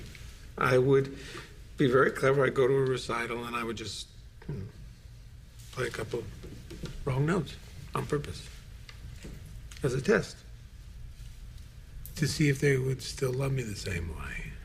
And basically they didn't. It was a long time before I touched a piano, which is it's crazy when I think of how much I enjoy playing. Yeah, I was just thinking that. This would sit for years. I wouldn't touch it. I wouldn't even notice it. But you're a piano player. I don't get it. You don't get that? How could you ignore what's right in front of you? Busy doing other things. You should understand that. That way. Yeah. Hold that thought. You hear that? I don't hear anything. Listen. Listen.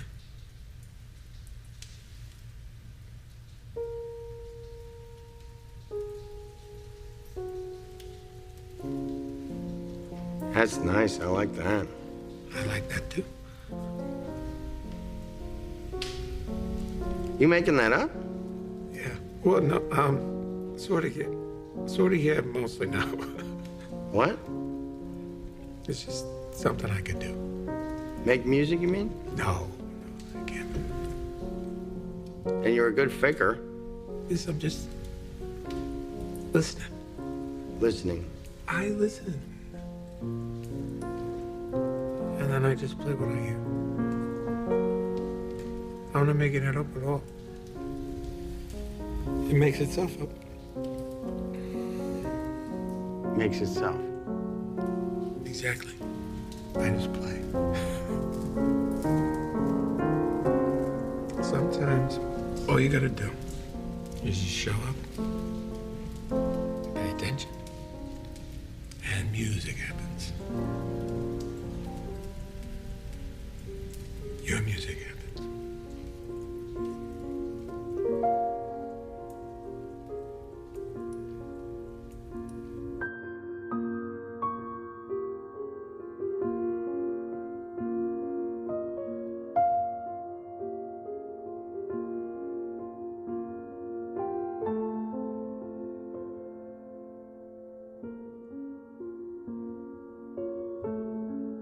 Whatever you're looking for in your life is there for you.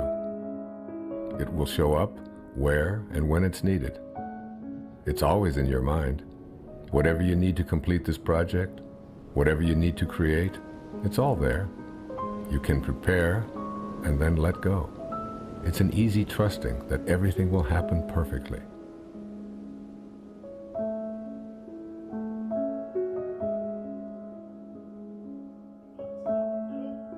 Bend forward to your lower spine. Bend your knees. Place your hands on the floor. Move your hips up and down. Right, left, right, left, right, left, right, left. Get your lower You know what? spine. I can't shoot it from here. No? No, there's tint. Oh, but we really need something for B-roll. We don't have anything. I'm not the director. I don't know what David wants. Where is he anyway? He's probably sleeping off a hangover. Well, I gotta go in. I can't shoot it from out here. Oh, great. Go in. Go do that. You're not coming with me. Me? I'm not going in there. It's like 200 degrees in there. Okay. And what about you? No way, Jose. I had better get a bump for this. Mm-hmm. You're my hero.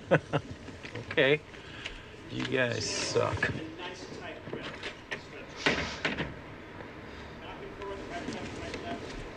Hey, good morning. Good morning. I got up early. I was scouting locations. What? I found the most amazing spot overlooking the ocean. For what? For this? Yeah, for this. Really? It's a little bit of a hike, though. That's okay. We will indulge your creativity. You sound inspired, David. I am inspired. I'm making music, doing the down. What are you talking about? What is Rob doing in there alone? That's some crazy hot yoga torture. Yeah. I can't let him be in there by himself. Cover me, I'm going in. You're going in? Pick up your right foot in front of you. He's going in. I can't believe it. We live in a world in which all things are possible. There are no accidents. There's a divine organizing intelligence that supports all things.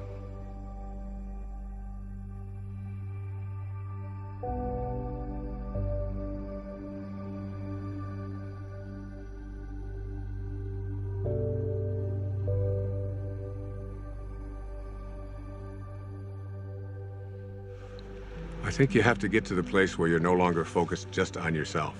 And the things that you really want for yourself, you begin to say, how can I want them more for someone else than I want them for me? And that's God realization.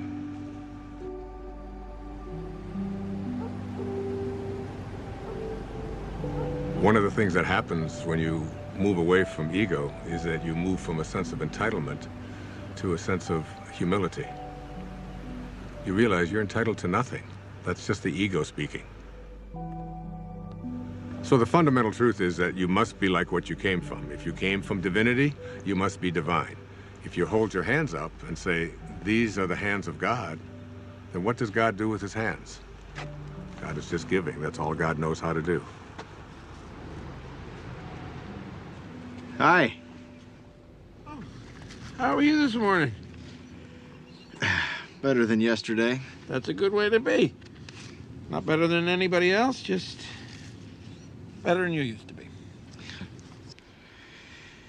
Hey, I was wondering, is there a place around here where I could actually buy some flowers? I wanted to bring some back for my wife. I can let you have some of these if you want. Really? Yeah. I mean, they're not fancy like you get in a flower shop. They're just indigenous roses. A little more rustic. I think my wife might actually like that. Hey, now, wait, let me help you. Cut just above the leafy part there, and above the leafy part, and try to do it on an angle. Hey, there you go. Good. Can you tell I've never done this before? Not much of a gardener? No. I usually pay people to do my gardening. People who actually know what they're doing, like you. Oh, well, I get a lot of satisfaction out of it. I've never really seen the value in flowers, I guess. Don't you ever send your wife flowers? No. Oh, that sounds bad. It's a new day. Yes, it is. You know, there are over 200 species under the genus Rosa. And there's a rose database that has, I think it was over 6,000 variations of roses. Seems almost excessive. Here. Thank you very much. Can I give you a tip? No, thank you. You sure? It's okay. Well, I'll be sure to tell the owner of this place what a great staff he has. You just did. You? You're the owner. No, I really am. I apologize. I thought you were just the gardener. That's an easy mistake to make. I saw you watering the plants. Plants need to be watered. Yes, they do. Thanks again.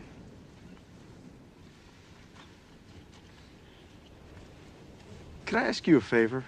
Yeah, sure. I'm here for a board meeting. Yeah, I know. You were at the House of Promise, right? Yes, and I've got to give this to the executive director, but I don't know what room she's in. Oh, I can find it. Well, actually, could you give it to her for me? Yeah, sure.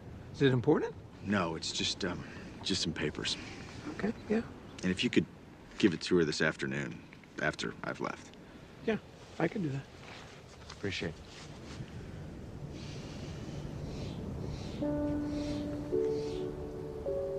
So you shift your thoughts from what can I get to how can I offer, how may I serve? If your attention is off yourself and about giving, the universe will respond by giving back to you. The universe will say, how may I serve you?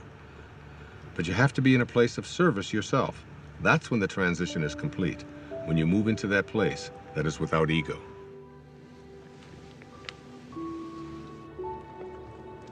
Hey there. Hi. Missed you yesterday. Had a great game. Yeah, got stuck in town. Yeah, I understand. Things come up. Yes, they do. How'd the meeting go? Nothing changed. They still need the money. But once they get the money, we'll see who gets the contract. See you in the city. All right, see you. Not so fast. Don't tilt it. No, we don't want to crush the flowers. That's very good. Oh, I'm telling you, you don't want to know how much these flowers cost. You know, it's the same florist the mayor uses. Now, oh, be careful, please. Thank you.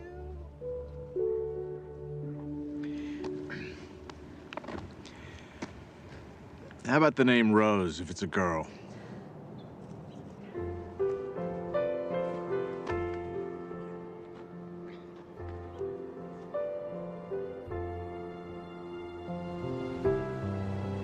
As we move into the meaning phase of life, it's not as if you no longer are ambitious. It's that you have ambition with meaning. You're ambitious about other things.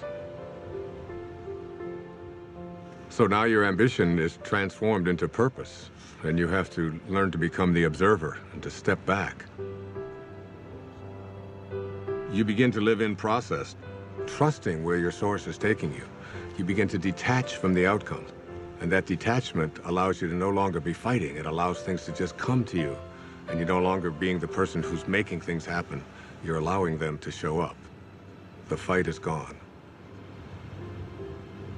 So I get asked over and over again, is there a purpose to the ego? And my reaction to that is it's just not worth defending. The ego is the thing that is the false self. And when you're defending it, you're defending an illusion. You're defending something that really isn't who you are. Your authentic self is way beyond the ego. Every one of us knows that we came here with music to play. And yet we have a tendency to believe that we are separate entities and that we have to fit in, and that's our role in life. And none of that is true. The shift can happen in many ways. It can be just a comment. It can be a coincidence that occurs, a particular event that you weren't expecting. It can be anything at all. But the result is always the same. You begin to realize that you're not here to push life, to make it a struggle all the time. You're here to enjoy and to be living in peace. That's what happens when you're in the afternoon of your life. I was just thinking about all the things I have to do to pack us up to leave. Oh, yeah? I'm like a walking to-do list. I think 90% of my day is spent managing everyone else's life and all their problems. Uh-oh. You are very appreciated. It's not what I mean. I love taking care of you and the boys. I do. I love my family, but... But? When I paint, I go somewhere. I feel connected. I feel blessed. And you're good at it. I miss it so much. On the hike yesterday, and Jack told me that I don't paint. I realize that my own children have no idea who I am. They don't even know what I do.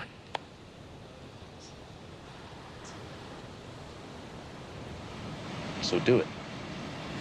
Really? Yes, absolutely. Thank you. I want to stay here. What? Just for a week. Right now, just this next week. What, you think I'm gonna leave you here all alone? Jason, every cell in my body wants to stay here just a little bit longer. Just... I'm hearing you, but I have no idea what you're saying. I need to reorient myself. I need to find my way back, and I need solitude to do it. Quinn, you're a mother of 2 small children. You don't get solitude. Jason, you have to know I love you. And I love the kids, and I am still us, but I am more than this.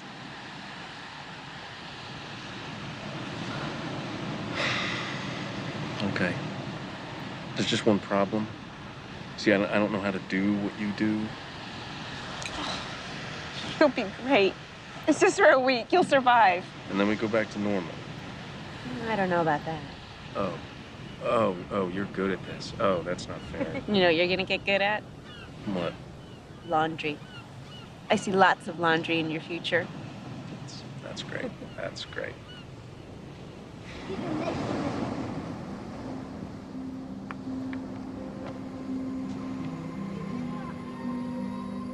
If you want to see the doors open in your life, you detach yourself from what the ego says, and you allow yourself to live from this divine place called spirit.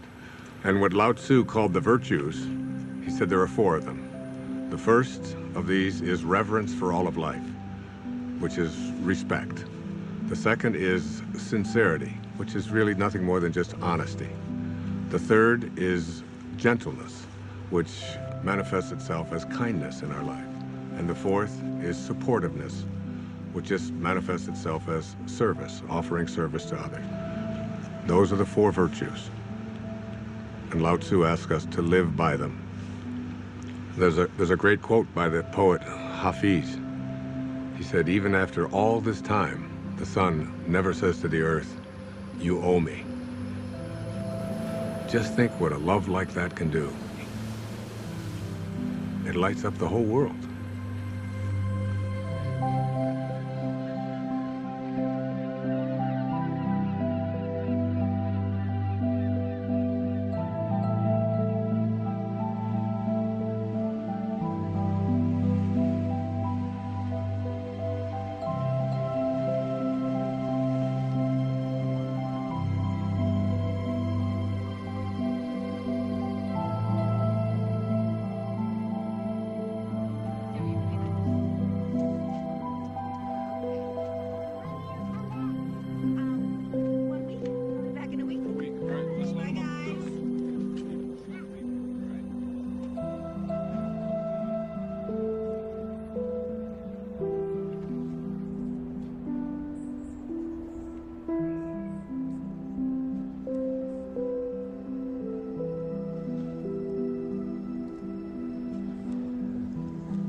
Oh, David. Hey. Hi. How you doing? So did you get everything you need? I think I got even more than that. Really? I'm actually inspired. I was looking at some of the footage. I'd love to do something with these interviews, something creative. Like what? Well, this place. There's something happening here. What you're talking about, the people, themes, I think I can really do something with Wait a second. I thought you were just a technician on this shoot. Isn't that what I heard you say before? I guess not. I think I'm getting it. Well, you know, David, the point is we're all going to get it. Ultimately, we're all going to get it. There's a great line from A Course in Miracles where Jesus says, if you want to be like me, knowing that we are alike, I will help you. If you want to be different than me, I will wait until you change your mind. And you will change your mind. And really, isn't it the ultimate thing is, why should we have to die in order to get it? We ought to be able to get it while we're here. It's been a pleasure. Thank you, my friend. God bless you.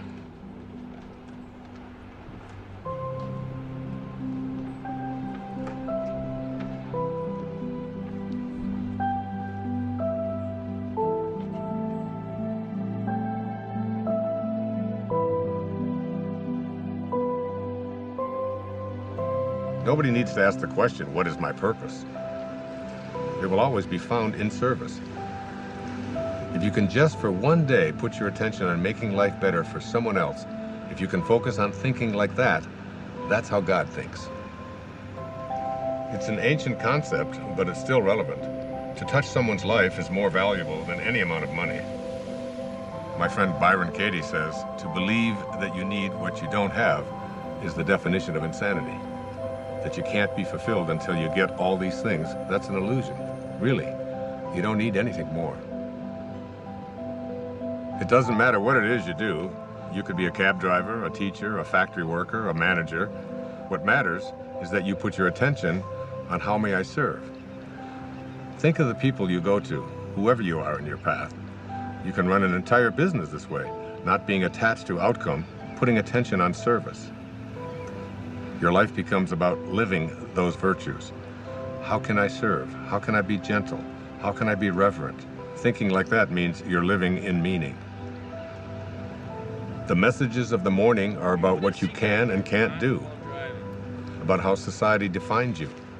But in the afternoon, after the shift, it's about connecting to an energy that's taking care of everything, and we're all just being done. Try to stop yourself from breathing, from your fingernails growing. Living the virtues is all we need to do. The truth is, I feel something else is in charge of all of this. So it's really about surrendering to it. Surrendering to something that is bigger than you, that you are connected to, and that's really in control of everything.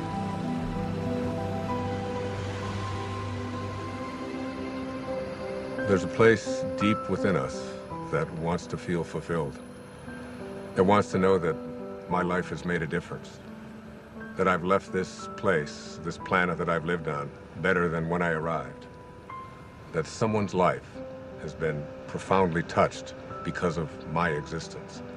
We all want that. It's not about age or about finding yourself. Wherever you are, at whatever age, you're only a thought away from changing your life.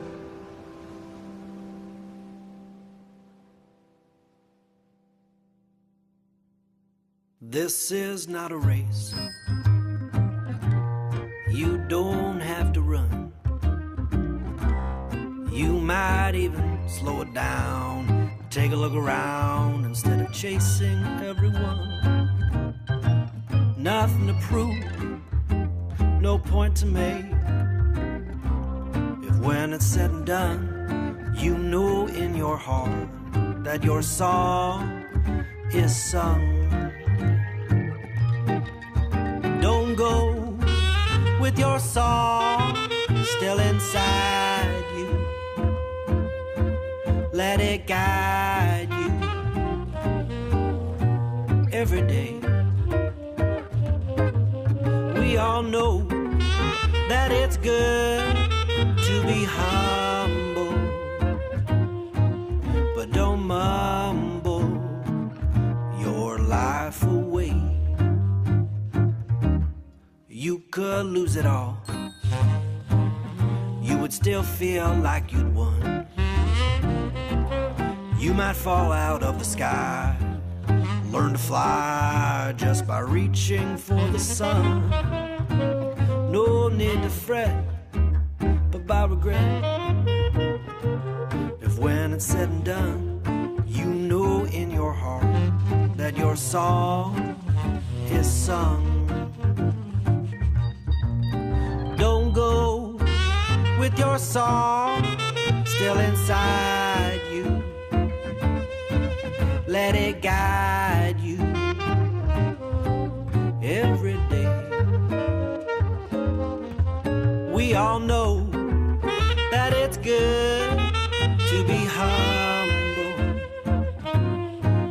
but don't grumble your life away. A little teamwork now. La la la la la. La la la la la. Low la low la low. Low la low la low. La la la la la la la. La la la la la la la. Low la low low low low. Low la low low low low. Rubber da scrub. Hobba de hobba do. Hooba da hooba da hooba de hub. Hooba de hooba de hooba de ho.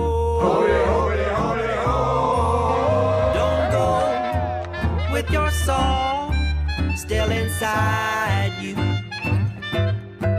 Let it guide you